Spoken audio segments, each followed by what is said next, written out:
ಧರ್ಮ ಯಮ ಧರ್ಮ. ಏನ್ ಬೆಳಗ್ಗೆ ಬಂದ್ಬಿಟ್ಟಿದೀರಾ? ಮನೇಲಿ ದೊಡ್ಡವ್ರು ಯಾರಿಲ್ಲ, ಮುಂದೆ ಹೋಗಿ. ಏನ್ ನಾಯಿಗಳು ನೋಡ್ಸಂಗ್ ಓಡಿಸ್ತಾ ಇದ್ಯಾ? ಯಮಲೋಕದಿಂದ ಬಂದಿರೋ ಒರಿಜಿನಲ್ ಯಮ.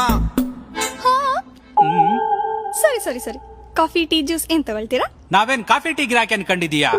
ನಿನ್ ಗಂಡಂಗೆ ಟೈಮ್ ಆಗೈತೆ, ಎತ್ತಾಕೊಂಡು ಹೋಗೋಣ ಅಂತ ಬಂದಿದೀವಿ. ಏನಪ್ಪಾ ದೊಡ್ಡ ಮನುಷ್ಯ, ಇಷ್ಟ ಚಿಕ್ಕ ವಯಸ್ಸಿಗೆ ನನ್ನ ವಿದ್ವೆ ಮಾಡ್ಬೇಕು ಅನ್ಕೊಂಡಿದ್ಯಲ್ಲ? ಯಾವ ಸಿಮೆ ದೇವ್ರಯ್ಯ ನೀನು? ಮದ್ವೆಗ ಒಂದ್ ವರ್ಷ ಆಗಿಲ್ಲ, ತಗೊಂಡಿರೋ ಲೋತಿರಲ್ಲ, ಅಡ ಇಟ್ಟಿರೋ ಒಡವೆಗಳು ಇನ್ನ ಮನಪುರಮಲ್ಲೇ ಇದೆ. ಅಟ್ಲೀಸ್ಟ್ ಒಂದ್ ಮಾಲ್ಡೀವ್ಸ್ ಟ್ರಿಪ್ ಹೋಗಿಲ್ಲಯ್ಯೋ. ಮೊನ್ನೆ ಅಮೆಝಾನ್ ಅಲ್ಲಿ ಆಫರ್ ಇತ್ತು ಅಂತ ಅರ್ಧ ಡಜನ್ ಕಲರ್ ಡ್ರೆಸ್ ಬೇರೆ ಆರ್ಡರ್ ಮಾಡಿದೀನಿ, ಒಂದ್ಸಲಿನೂ ಹಾಕಿಲ್ಲ. ಈಗ ಸಡನ್ ಆಗಿ ಬಂದ್ ವೈಟ್ ಸೀರೆ ಹಾಕೋ ಅಂದ್ರೆ ಉರಿ ಅಲ್ವಾ? ಮರ್ಯಾದೆಯಿಂದ ಜಾಗ ಖಾಲಿ ಮಾಡಿದ್ರೆ ಸರಿ. ಅದಂಗಲ್ಲ ಸಿಸ್ಟರ್.